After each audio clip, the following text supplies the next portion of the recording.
Ардын Ёслол намын дарга их баяр ялагдсантай холбогдуулан тус намын удирдах зөвлөлийн сэтгүүлчдэд хандлаа. Тэд ардчилсан намыг хамтран ажиллах гэрээний эрх үүргээс ухарсан алхам хийсэн талаар шууд дүгнсэн.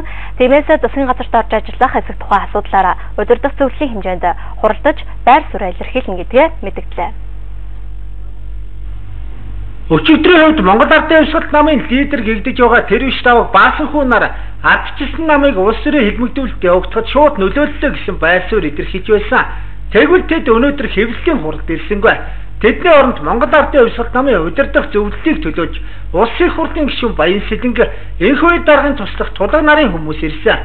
Шударгаас эвслээс өнгөрсөн сарын 26-нд гаргасан тогтоолд эвслэн ардчилсан намтай засгийн газар байгуулахаар хэлцээр хийж байх шатанд мөн хамтран засгийн газарт ажиллаж байх хугацаанд улс төрийн хэлмэгдүүлэлт гарвал засгийн газараас гарах хүртэл арга хэмжээнд шилжинэ гэж заасан юм байна.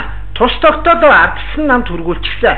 Өнөөдөр Монгол Ардын Ёслол намын удирдах зөвлөлд тус тогтоолоо дахин санууллаа.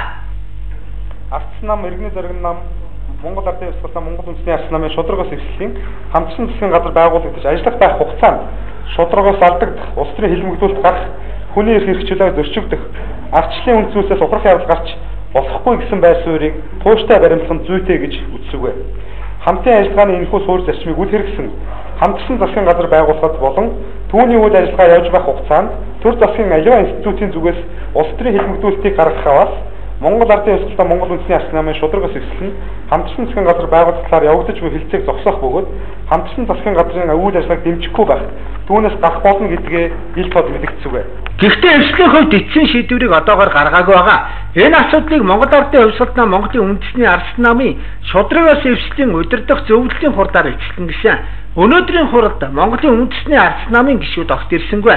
Тэдний хувьд их сурвалжуудын хэлж байгаагаар энх хоёр хамаагүй засагт орж ажиллана гэсэн байр суурьтай байгаа гэж мэдэгдэж байсан. Үүнд улсын их хурлын гишүүн Баян Сэлэнг Монгол Ардын Ёслол намын гишүүдийн хувьд 7 дугаар сарын 26-нд гаргасан тогтоолоо байна. Нэгэнт эвсч гаргасан тогтоолыг Монголын Үндэсний ардчилсан намынхан хүндэтгэж үзэх болов гэж бодож байна гэсэн юм аа.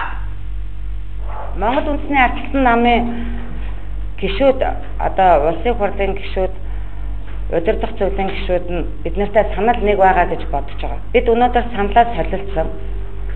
Энэ байр талаар одоо өнөөдрийн өчигдрийн болсон асуудлын талаар улс төрийн шийдлийг эвслийн удирдах зөвлөл гаргах байх.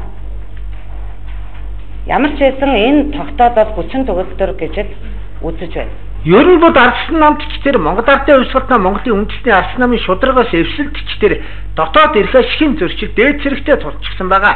Сайд болох хүсэл сонирхолтой энх сайхан нарын хүмүүс хамтарсан засаг байгуулахаас татгалзах магадлал том байгаа. Монгол Ардын Ёслол нам дотор ч гэсэн тийм хүмүүс дотор нь ардлагнаас сууж байгаа талаар их сурвалжууд хэлж байна. Тиймээс нэг удаа эвсэл задарна, нэг удаа энх хоёр нам дотроо хаягдахна. Энэ 7 хоногийн амралтын өдрүүдэд Монгол Ардын Ёслол нам, Монголын Үндэсний ардчилсан намын шударгаас эвсэл эцсийн байр сууриа гаргана гэдэгт найдаж байна. Хэрвээ асуудлаа түргэдэхгүй бол улсын хурж тарах хэмжээнд хүрч болох юм а. Эрдэнэ цогт мэдээллээ.